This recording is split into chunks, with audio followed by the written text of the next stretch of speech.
Howdy folks, and welcome back to World of Warships with Rear Admiral Jingles. Today we've got a battle with Foxbat 2525 in a domination match on the fault line map in the British Tier 7 battleship. For the benefit of those of you who don't actually play World of Warships, because there are a lot of you out there who don't actually play the games that I cover, but you still enjoy watching the videos anyway. The thing about the British battleships is that their high explosive shells are generally very good. In some cases, absurdly good. Yes, HMS Conqueror, Tier 10 British battleship. I'm looking at you. But usually across the board, the high explosive shells, thanks to their increased armour penetration, do better than average damage. Sometimes, and yes, HMS Conqueror, I'm looking at you again. Damage that rivals the amount of damage that would be capable with their armour-piercing shells. And also come with a higher than average chance of setting a fire. In some cases, an absolutely absurd chance of setting a fire, and oh, guess what? Yes, once again, HMS Conqueror. I'm looking squarely at you here. Foxbat is not in HMS Conqueror, however. He's in HMS King George V, the Tier 8, and nobody, in my experience at least, has ever accused the King George V of being an overpowered ship.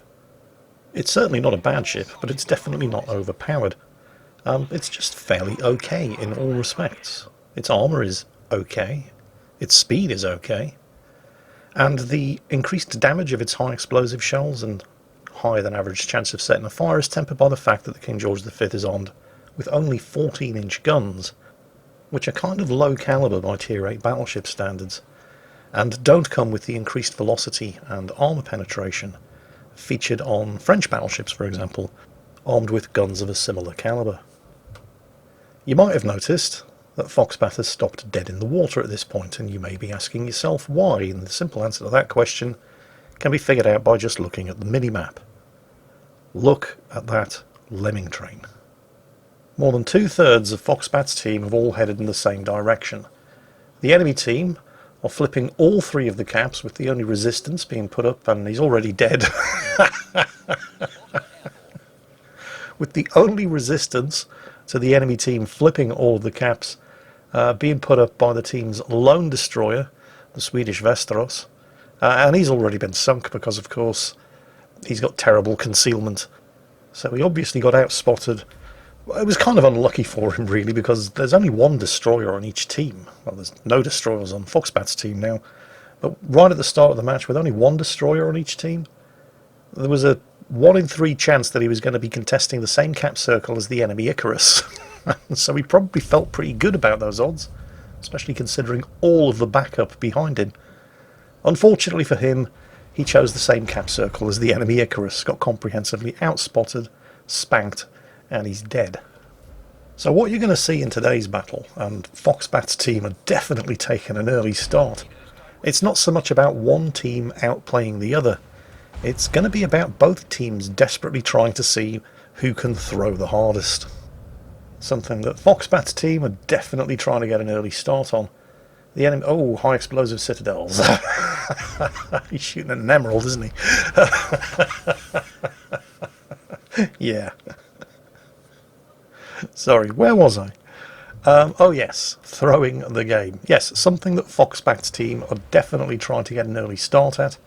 Despite their crushing numerical superiority over there at the western end of the map, the enemy team have still managed to take the cap from under their noses and now control all three of them, despite losing 2 ships to Foxbat team's 1. Yes, those 9 friendly ships all the way over on the western end of the map, and oh, more high explosive citadels. But those, I really have to concentrate here, stop getting sidetracked by hilarious citadels on paper-thin armoured ships with high explosive shells. Yes, those 9 friendly ships all the way over there, who all mostly have all of their health intact, are being comprehensively fought to a standstill by what at the most must be 6 enemies, and, well, they've actually managed to sink 2 of them, so may even be as few as 4 or 5, because that's what the lemming trains do, isn't it? Everybody thinks, oh, there's loads of us here. We can't possibly lose. You see, by the way, how effective these high explosive shells are. Don't worry, he's not just an HE spammer, although you can do that with British battleships and you'll probably do well, and this was the major criticism levelled at them, particularly Yes, we're still looking at you, HMS Conqueror. The criticism being that you didn't really have to think about the ammunition choice that you were firing, just load high explosive and you'd probably do okay at least, and bloody well at best. Something that became more true the higher up in tiers you went. But anyway, getting back onto the subject of lemming trains and why they suck. As Foxbat unloads another salvo at HMS London over there. The whole lemming train thing, it's no real surprise to see it happening in World of Warships because, well, the first time I witnessed it was in World of Tanks, where it is not unusual to see groups of 5, 6, 7, 8 or more friendlies get stopped dead in their tracks by the merest hint of a single enemy tank. This, of course, invariably led to curses and toxic behaviour in chat, entirely understandable toxic behaviour in chat from the other, fewer members of the team on the other side of the map, who found themselves being outnumbered 2 or 3 to 1 by the enemy tanks over there, who weren't getting stopped dead in their tracks by the merest hint of a single detected enemy tank, which quite often led to some of the most crushing and one-sided defeats. Meanwhile, our 8 surviving brave heroes in the lemming train over to the west have finally figured out that they do actually outnumber the enemy over there by 2 to 1, and have now advanced into Cap Circle Alpha. Cautiously, of course. The battleships are all hiding behind a cruiser who's had to take the lead because, well, of course they have. And they have managed to flip Capture Point Alpha, so hey, the team's only 200 points behind, despite being 1 kill ahead. But hang on a second. The London doesn't have a smokescreen, it's a heavy cruiser. It does have torpedoes, though.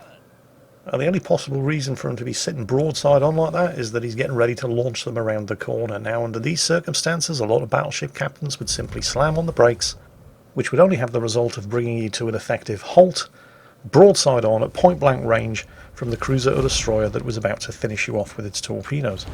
The better thing to do, and you have a choice of 2 options here, and they both involve keeping your speed up, is to turn away, which is what Foxbat has done. And, of course, the London completely expected him to just carry on sailing, or at the very least slow down, so he's managed to avoid those torpedoes, and has also allowed him to keep shooting. The other alternative choice would have been to turn the other way, drive himself into the island, which would have rendered him completely immune to any torpedoes, because they don't go through islands, but might have stopped him from getting any shots off, because the island would have been in the way. So, well done, Foxbat. Not so well done, HMS Devonshire, who clearly hasn't been listening to a bloody thing I've said. Although, if I'm being completely fair, there is a bit of an actually Jingles moment coming on here. I earlier said that, hang on, the smokescreen, London doesn't have a smokescreen, there must be a destroyer in there with them. And there is a destroyer in there with them, there's the Icarus, but the London does actually have a smokescreen. I wasn't completely incorrect in what I said. British heavy cruisers don't get smokescreens. But the London does, because it's a premium British heavy cruiser, so, oops.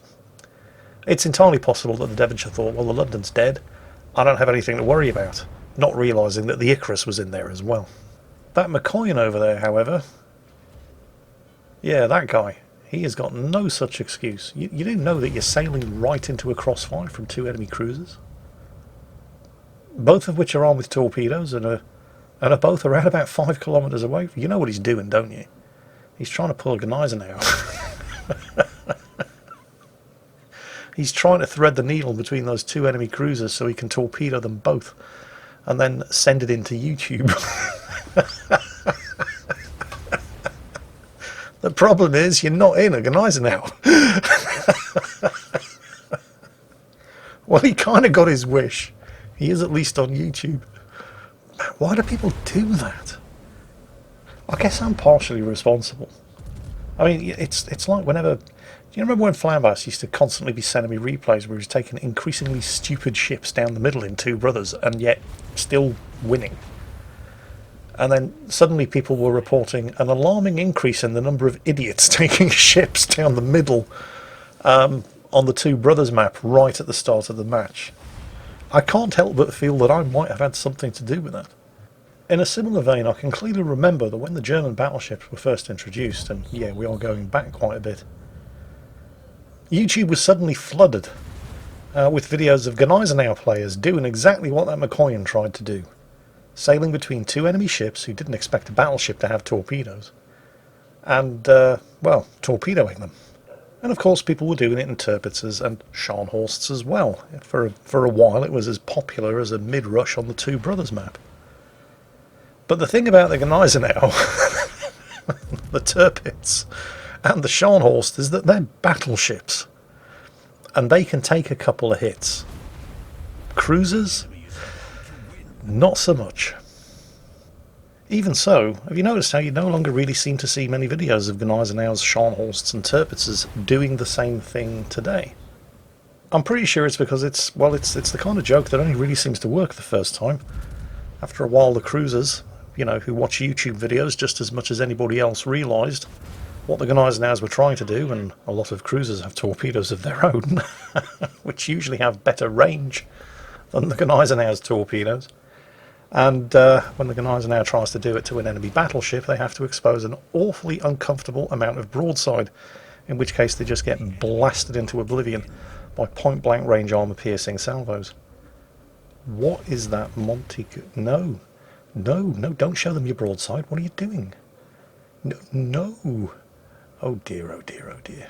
He's not even trying to get torpedoes away. He doesn't even have that excuse. And the Emerald, apparently emboldened by his success, appears to think that he's immune to citadels. Newsflash, he isn't. Oh my god, the Kirov's doing the same thing. Oh, jeez. Well, there's the Confederate award. What's the range on the Kirov's torpedoes? I can't remember. I want to say 4 kilometers because it's Russian. Even if it is only 4 kilometers, Foxbat is sailing into torpedo range. And it turns out the Kirov is no more immune to high explosive citadels at that kind of range than the Emerald was. But I'm pretty sure that Foxbat knows that there are going to be torpedoes coming, and yeah.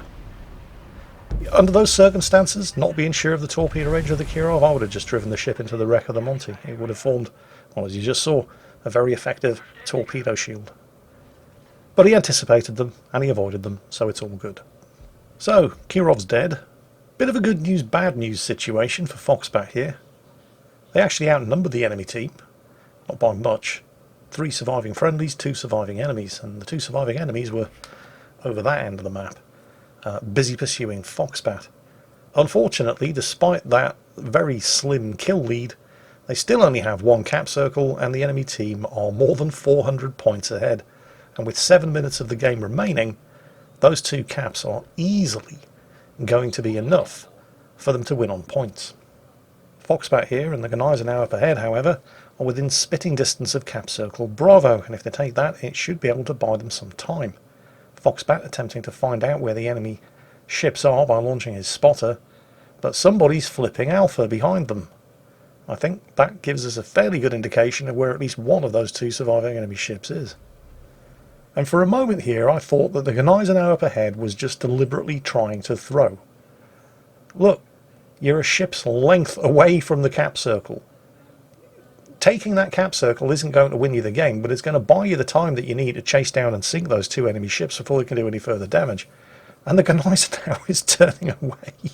Oh, no. No. Why you do this? But, well, actually, there is a method to the Gneisenau's madness. Because Foxbat is, well, even if he doesn't take the cap, he's contesting it, so the enemy team aren't getting any points from it. But that alone isn't going to be enough. They need to locate and sink both of those enemy ships. They can see the enemy Gneisenau. What the hell is the La Galissoniere doing? Your torpedoes only have a 9 kilometer range, right?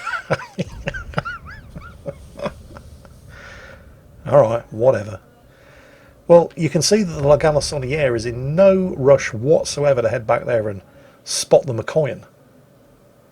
So if the Gneisenau had not gone back as early as he did, they wouldn't have seen that guy. But it is a Gneisenau, so we may have to temper our expectations here, because it looks like he's trying to close to suicide range to torpedo an enemy cruiser.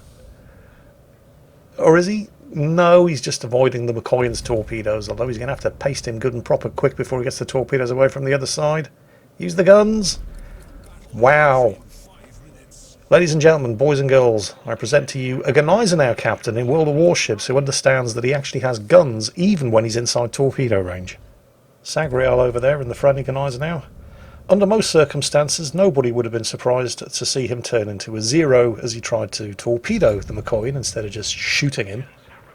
But he is in fact the hero of today's game, because if he hadn't gone back as early as he did, foregoing the chance to flip the cap here, which Foxbat is doing, they would not have seen that McCoy. And if they hadn't seen him and sunk him, which they only did because the guys now went back, they would have already lost this match, because at that point the enemy team were on 985 points. Even now the enemy team can still win, because they still have one cap and it's never going to be flipped in time.